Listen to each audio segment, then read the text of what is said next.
और ज़बूर नंबर है 78, 78 और उसकी 70, 71 और 72 तीन आयात हैं। 70, 71, 72।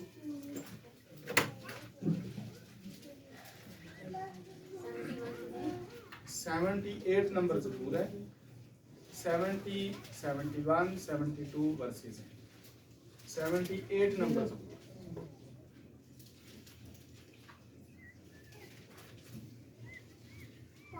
क्या जवान इधर बैठा मिल गया सबको? हाँ जी, आप पढ़ें बेटा। क्या नाम है? वो पीछे एक महक है, आप पढ़ें। 78 ज़बूर। हाँ जी, महक साकिब।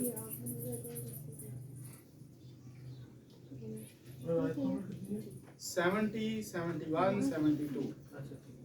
उसने अपने बंदा दाऊद को भी चुना और 20 सालों में से उसे ले लिया और उसे बच्चे वाली भेड़ों की चौपानी से हटा लाया ताकि उसकी कौम याकूब और उसकी मिरास इसराइल के गलाबानी करे।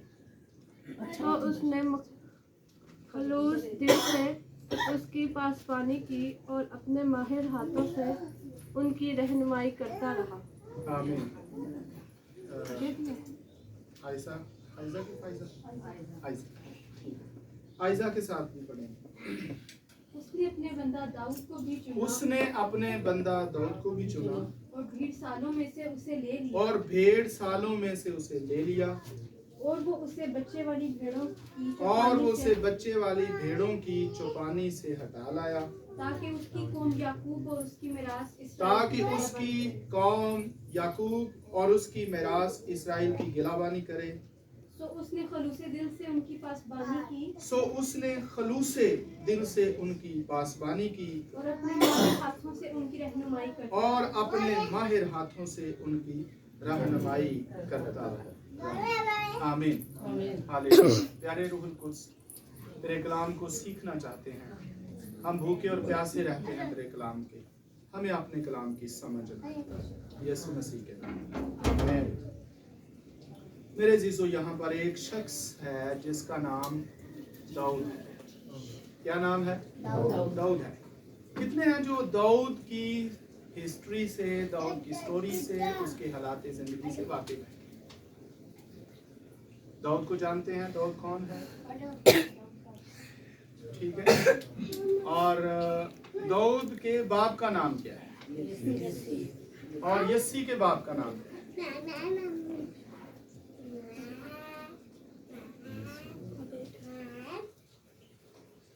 हाँ जी, बस हम इतना ही जानते हैं। यही स्टोरी है।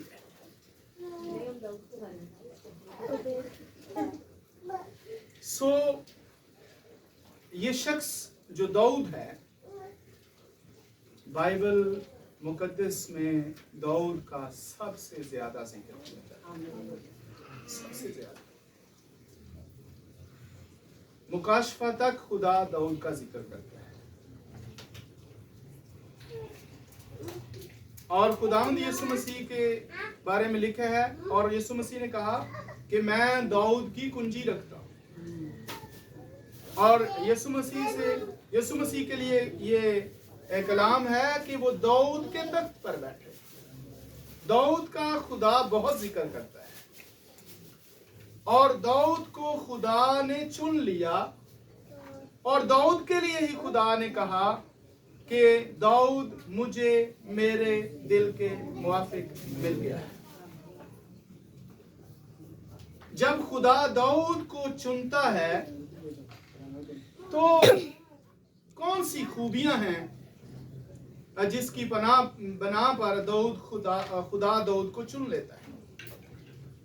कोई खूबियां, और यहाँ पर एक खास खूबी है जो मैं सुनना चाहूंगा आपके मुंह से कि दाऊद को खुदा ने क्यों चुना।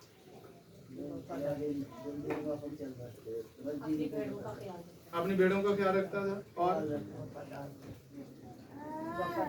वफादार था और दलेर था और इसराइल का दिल गला खलूस दिल से वो काम करता था, खुदा के नाम की गैरत रखता था। कुछ बोले आप, आपको कुछ ना कुछ तो आपके दिल में होगा ना, कुछ ना कुछ तो आ रहा है आपके दिल में। जो दिल में आ रहा है उसको आने दे, खुदा के दिल के मुताबिक। और परस्तिश करता था, साज बनाता था और बजाता भी था, और अपने काम में ध्यानदार था। अपने काम में ध्यानदार। बैजी के लिए तालियां होते हैं।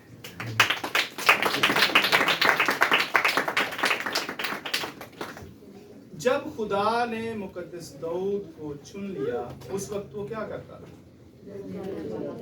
भेड़ों की निगरानी करता था, भेड़ों को चुराता था। क्या करता था? भेड़ों को। कोई पढ़ा लिखा था बंदा? सोचें जरा थोड़ा सा। ये सारे हिंट्स मैं इसलिए दे रहा हूं ताकि आप इसके बारे में पढ़ें, ताकि आप इसके हिस्ट्री को जानने की कोशिश करें, ताकि आप इसकी जिंदगी को जानने की कोशिश करें, ताकि आपको मैं उस तरफ फोकस दिलाना चाहता हूं, तवज्जो दिलाना चाहता हूं, ताकि आप इस शख्स के बारे में जानने की कोशिश करें कि बाइबल इस शख्स के बारे में क्या कहती है। कोई काफी पढ़ा लिखा शख्स था, कोई कॉलेज में गया, कोई यूनिवर्सिटी में गया। 16 या 17 साल का एक नौजवान जंगल में भेड़ बकरियां चराता है। बाइबल यही कहती है। उसको कुछ पता नहीं कि वो बादशाह बनेगा, उसको कोई इल्म नहीं था, उसको कुछ पता नहीं था उसके बारे में।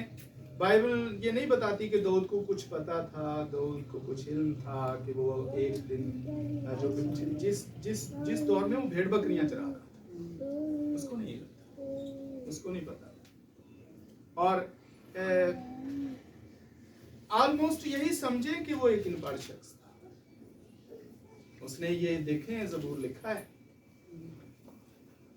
ज़बूर की किताब। और सबसे ज्यादा किस किताब के अंदर दाऊद का जिक्र है? सभी बाइबल पढ़ रहे हैं ना? हाँ? सैमुएल 1-2 सलातीन की किताबों में सबसे ज्यादा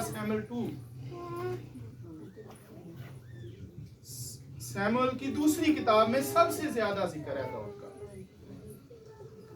और उससे हटकर सारी बाइबल में तकरीबन जब से वो भेड़ बकरियों का चरवाहा बनता है सैमुएल की किताब से, तो आगे पूरी किताब के अंदर मुकद्दस दाऊद का जिक्र है। और आप पढ़ेंगे बार बार जिक्र किया जाता है। जब वो भेड़ बकरियां चराता है, मेरे ख्याल में वो थोड़ा सा पढ़ा लिखा शख्स था, ज्यादा नहीं, थोड़ा सा। यानी मदरसे की तालीम उसने ली थी। वो किस बुनियाद पे हम बात कर रहे हैं? इस बुनियाद पर कि यहूदी अपने बच्चों को शरीयत की तालीम दिलाते हैं। 7 साल तक बच्चों को सुनिए, अब बहुत अहम बातें आपकी शुरू हो गई हैं, मेरी बात सुनो, खुदा की बात सुनो। यहूदी अपने बच्चों को शरीयत की तालीम दिलवाते थे। जब वो 5 साल से ऊपर जाते, 7 से ऊपर जाते, तो फिर वो छड़ी लेते थे। पहले बच्चों को भेजते थे मदरसे में ताकि वो खुदा के बारे में जाने, शरीयत के बारे में जाने। लेकिन 7 साल से जैसे ऊपर होता था, यानी 7 साल तक तकरीबन वो बच्चों को मारते झिड़कते नहीं थे। तो जैसे ही 7 साल से ऊपर बच्ची की एज जाती थी तो वो फिर छड़ी पकड़ते, तो छड़ी के साथ बच्चों को तालीम देते थे। जो बच्चे तालीम नहीं लेते थे, जो बच्चे बाइबल नहीं पढ़ते थे, हमारे बच्चे, अब कंपैरिजन करते जाएं जरा अपने आप।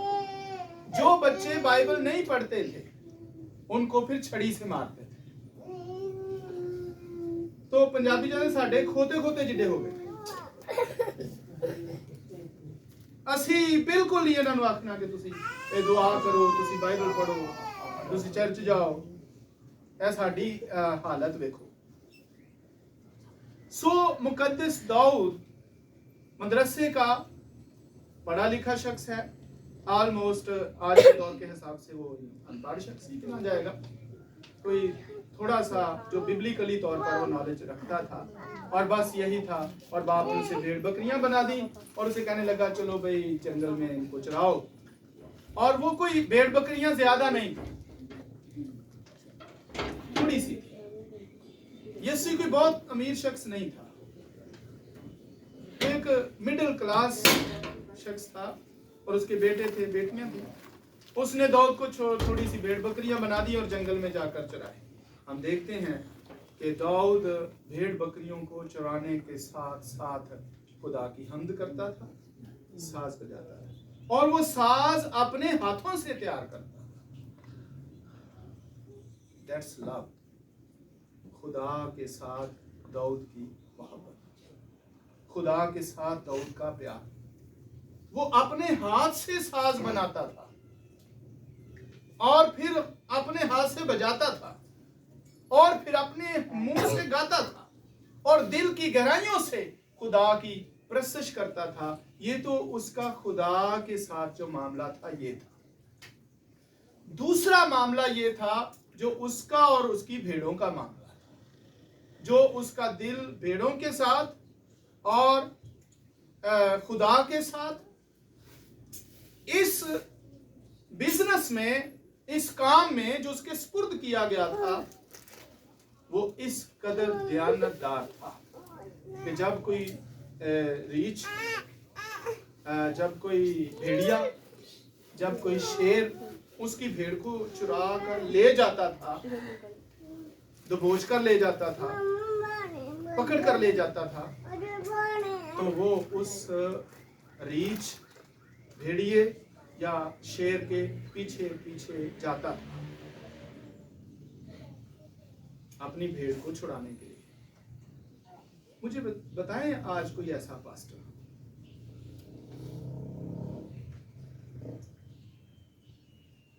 जो अपनी भेड़ को छुड़ाने के लिए रीछ के पीछे जा सकता है? चल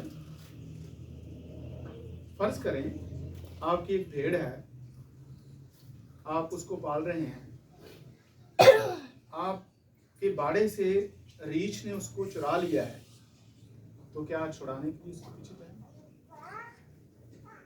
हाँ?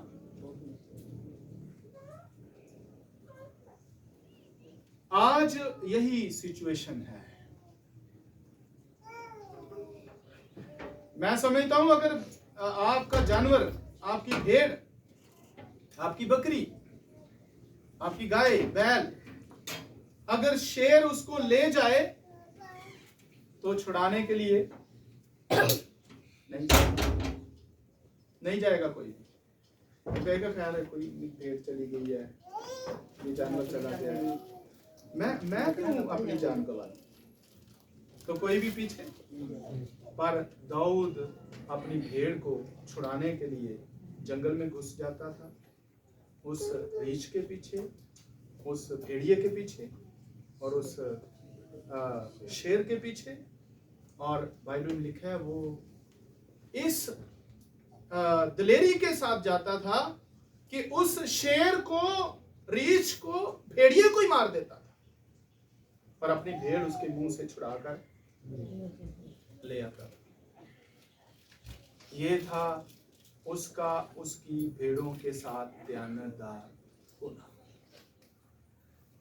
इस कदर वो अपने काम से वफादार था, इस कदर वो अपने काम से दयानतदार था कि जो भी काम उसे दिया गया था वो अपने काम में दयानतदार था। क्या हम अपने काम के साथ दयानतदार हैं? बच्चों को भी काम है, बच्चों का काम है कि वो स्कूल जाएं, स्टडी करें। क्या बच्चे अपने काम से, पढ़ाई से दयानतदार हैं?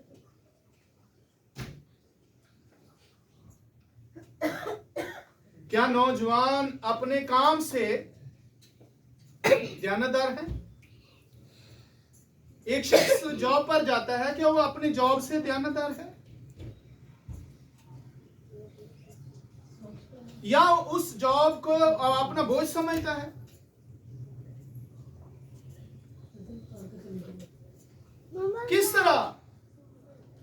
किस तरह वो जॉब कर रहा है?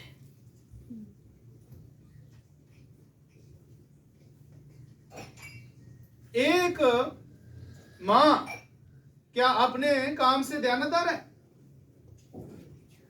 हेलो, एक मां अपने काम से दयानतदार है?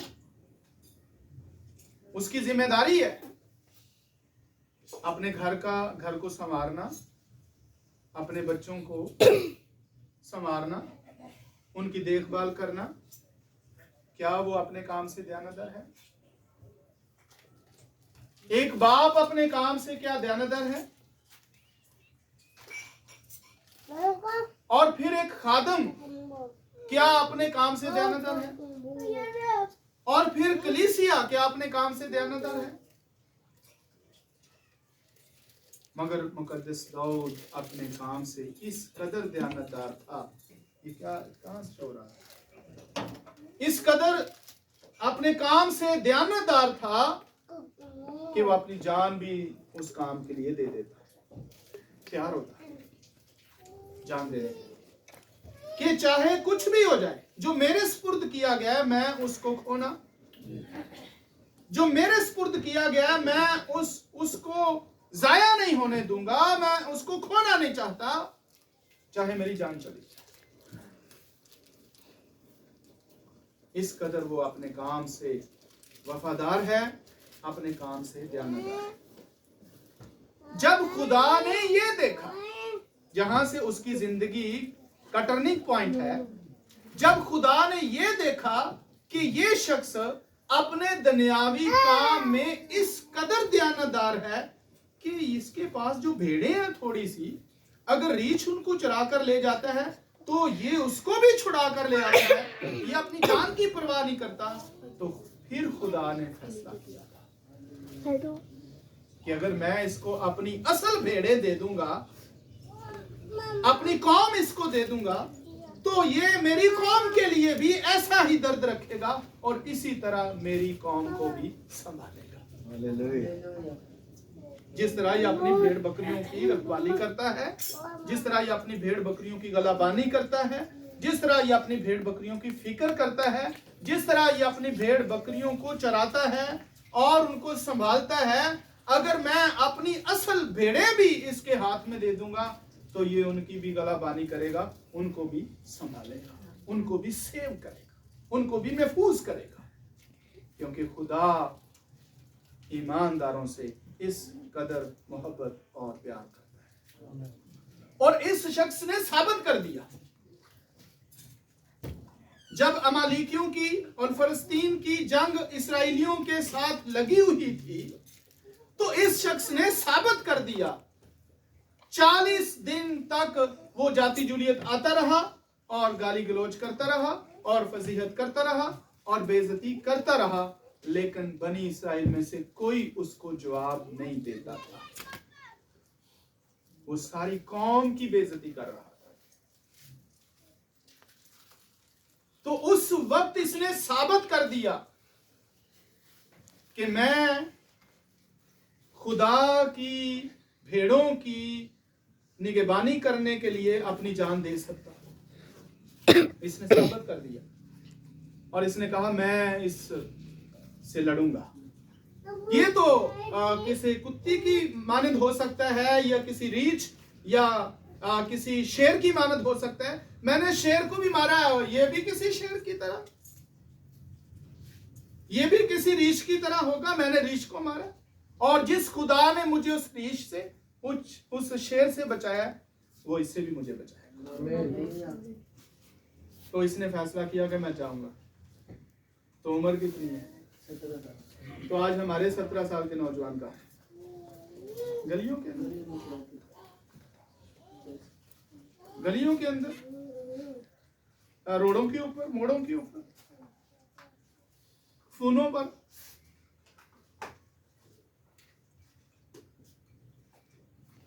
इसकी तरबियत मदरसे में बाइबल के मुताबिक हुई थी और खुदा के साथ ये चलना शुरू हुआ। और इसने उस शख्स को मारा जिससे सारी कौम ही डर रही थी, सारी कौम। और इस अकेले शख्स ने, जो अभी 16-17 साल का लड़का ही था, उसको मारा। और उसको मारकर इसने सारी कौम को ही बचा लिया, सारी कौम को बचा लिया। क्योंकि वो कहता था कोई है जो मेरा मुकाबला करे, अगर तुम में से कोई शख्स निकल कर मुझे मार ले तो हम तुम्हारे गुलाम हो जाएंगे, और अगर मैंने उसे मार लिया तो तुम हमारे गुलाम हो जाना। इसका मतलब है इसने सारी कौम को गुलामी से बचा लिया, सारी कौम को गुलामी से क्या कर लिया, निकाल लिया। और तब खुदा ने इसे वहां से उठाया और अपनी कौम को संभालने के लिए अपनी कौम का निगहबान बना दिया, अपनी कौम का चरवाहा बना दिया। मैं कहता हूं वो शख्स जिसके पास काम छोटा है या बड़ा है, पर अगर काम आप दयानतदारी से करता रहे तो एक दिन उठाएगा खुदा, उसे जरूर उठाकर ऊंचा कर देगा। लेकिन अगर वो अपने काम से दयानतदार है, भेड़ें थोड़ी हैं या ज्यादा, लेकिन चरवाहे के लिए जरूरी है कि वो अपनी भेड़ों के लिए अपनी जान दे, अपनी भेड़ों की फिक्र करे, अपनी भेड़ों के लिए निगहबानी जिस तरह करनी चाहिए उस तरह करे। तो एक वक्त आएगा कि वो चरवाहा जरूर बुलंद किया जाए। और अगर कलीसिया दयानतदार रहे तो कलीसिया एक दिन जरूर सरफराज की जाएगी। यानी हर शख्स जिसको जो काम सौंपा गया है, हर एक शख्स के लिए उसका काम अहम है और हर काम मुनफरिद है। अलग अलग काम खुदा ने दिए, अलग अलग तोड़े खुदा ने दिए। अगर वो शख्स जिसको 5 तोड़े दिए हैं, खुदा ने उसके सुपुर्द कर दिए ये 5 तोड़े, एक को 1 ही दिया, एक को 2 दिए, और 2 वाला कहता कि मुझे 5 क्यों नहीं दिए, और वो काम नहीं करता, तो उसके पास 4 कभी ना होते, और उसका मालिक उसे कभी शाबाश ना देता, और उसका मालिक उसे कभी ना कहता कि थोड़े में दयानतदार रहा, मैं तुझे बहुत सी चीजों का मुख्तार बनाऊंगा। ये रिवॉर्ड है उस शख्स के लिए जो अपने काम से दयानतदार है। अगर एक बच्चा पढ़ाई में अपने काम से दयानतदार है तो उसका रिवॉर्ड है, उसको मिलेगा। अगर एक शख्स अपनी नौकरी से दयानतदार है तो उसका रिवॉर्ड है, उसको मिलेगा। और 5 वाले ने मेहनत की और 5 तोड़े, तो उसके पास कितने तोड़े हो गए थे? नहीं, 11। कितने तोड़े हो गए थे? 11 हो गए थे। बाइबल ये कहती है उसके पास 11 हो गए थे। जिसको 1 दिया गया था उसने काम ही नहीं किया, उसने काम ही नहीं किया, उसने तो वैसे का वैसे ही रखा हुआ है, वो भी किसी को दिखाया तक नहीं है, छुपा के रख दिया। हो सकते हैं हमें एक ही ड्यूटी मिली है, लेकिन अगर हम दयानतदार ना रहेंगे तो वो उसके पास चली जाएगी जो पहले अच्छी तरह एक काम कर रहा है, तो वो ड्यूटी भी उसके पास जाएगी। काम उसको बचाएगा, काम उसको तरक्की दिलाएगा, काम उसको सरफराज करेगा। काम कोई भी हो सकता है, जरूरी नहीं है कि आप सिर्फ प्रीचिंग की ही बात करें। हम में से हर एक का काम अहम है। ये मत सोचें कि मैं तो घर में खाना ही बनाती हूँ। हर शख्स का काम अहम है, और जो काम उसकी जिम्मेदारी में है उसको वो काम पूरी दयानतदारी से करना, पूरी दयानतदारी से, पूरी लगन के साथ। तो वो काम उसको आगे लेके जाएगा। एक वक्त आएगा तो वो काम उसे सरफराज करेगा। एक बहन है, अगर वो सारा दिन काम करती रहती है, थक जाती है शाम को, उसकी एक मेहनत का टाइम है, उसकी एक मेहनत का एक वक्त है। वो काम कर रही है, लेकिन एक वक्त आएगा कि खुदा उसको ऐसा सरफराज करेगा कि उसके बच्चे जवान जब हो जाएंगे, उसके बच्चे जब पढ़ लिख जाएंगे, उसके बच्चे जब अच्छी पोस्ट्स पे होंगे, तो वो बच्चे अपनी माँ से कहेंगे, माँ नहीं, अब बस, अब तूने बहुत काम कर लिया है। वो उसके आराम का रिवॉर्ड उसको मिलेगा, उसके काम का रिवॉर्ड उसको मिलेगा, वो आराम की सूरत में मिलेगा। लेकिन एक वक्त में उसको बहुत मेहनत है और वो दिलो जान से मेहनत कर रही है, तो आखिर में उसको क्या मिलेगा? रिवॉर्ड मिलेगा, आराम मिलेगा। कोई भी शख्स है, उसका रिवॉर्ड खुदा ने जरूर रखा, वो अपने काम से दयानतदार है। पतरस के बारे में हम देखते हैं कि खुदावंद यीशु मसीह, यूहन्ना की अंजील जब हम पढ़ते हैं तो लिखा है, खुदावंद यीशु मसीह ने उसे कहा जिंदा होने के बाद, पतरस क्या तुम मुझसे मोहब्बत करते हो? तो उसने कहा, खुदावंद तू तो खूब जानता है। इसका मतलब है खुदा दिलों की जानता है। तो उसने कहा, फिर तू मेरे बर्रे चढ़ा।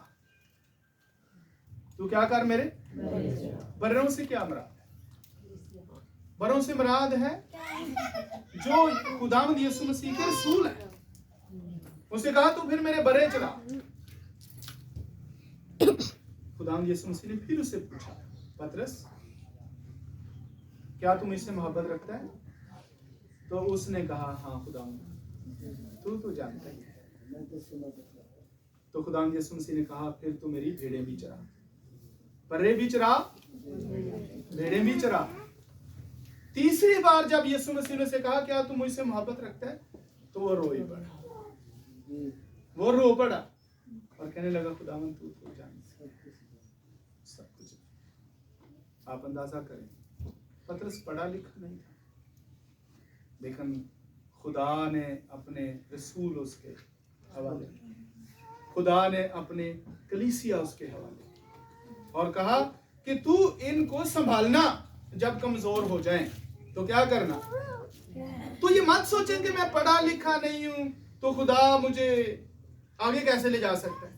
वो आपको पतरस की तरह आगे ले जा सकता है, वो आपको मुकद्दस दाऊद की तरह तख्त पर बैठा सकता है, वो आपको घुरे से उठाकर तख्त पर ले जा सकता है। उसके लिए कोई काम नामुमकिन नहीं है, मुश्किल नहीं है, वो सब कुछ कर सकता है। आप ये भी ना सोचे मेरे पास तो अच्छे साज नहीं है, अच्छे मेरे साथ बजाने वाले नहीं है, मैं कैसे आगे जा सकता हूँ, कैसे आगे जा सकती हूँ। आपका काम सिर्फ अपने काम से दयानतदार रहना है। अगला काम किसका है? इसलिए बाइबल मुकद्दस में लिखा है, खुदावंद पर आस रख और अपनी राह खुदावंद पर छोड़ दे, वही सब कुछ करे। आमीन। तो हमें अपने काम से दयानतदार रहते हुए काम करते जाना है, काम करते जाएं। असल मकसद है कि हम दयानतदारी से काम करते जाएं। जो अगला पोर्शन है वो खुदा का है, वो हमें कैसे रिटर्न करता है, अगला हिस्सा खुदा के हाथ में है। हमारा काम दयानतदारी से काम करना है। अगला ये काम जो है वो खुदा का है। वो रिवॉर्ड कब देता है, लेकिन वो रिवॉर्ड जरूर देता है। आमीन। तो किसी भी वक्त वो रिवॉर्ड दे सकता है। मेरे अजीजों, इस सारे मैसेज के पीछे एक ही बात है कि आप दयानतदार रहें। आपके पास जो भी काम है, चाहे आप बच्चे पढ़ रहे हैं, आप दयानतदारी से पढ़ें। चाहे आप घर का काम करते हैं, आप दयानतदारी से करें। चाहे आप बाहर जॉब करते हैं, आप दयानतदारी से करें। चाहे आप खिदमत करते हैं, आप दयानतदारी से करें। कलीसिया के लिए भी यह है कि वो अपनी जिम्मेदारियों को समझे और दयानतदारी से बस उसको पूरा करे। तो एक वक्त में खुदा हर एक को उसके काम का बदला देगा और ऊंचा करेगा और सरफराज करेगा। खुदा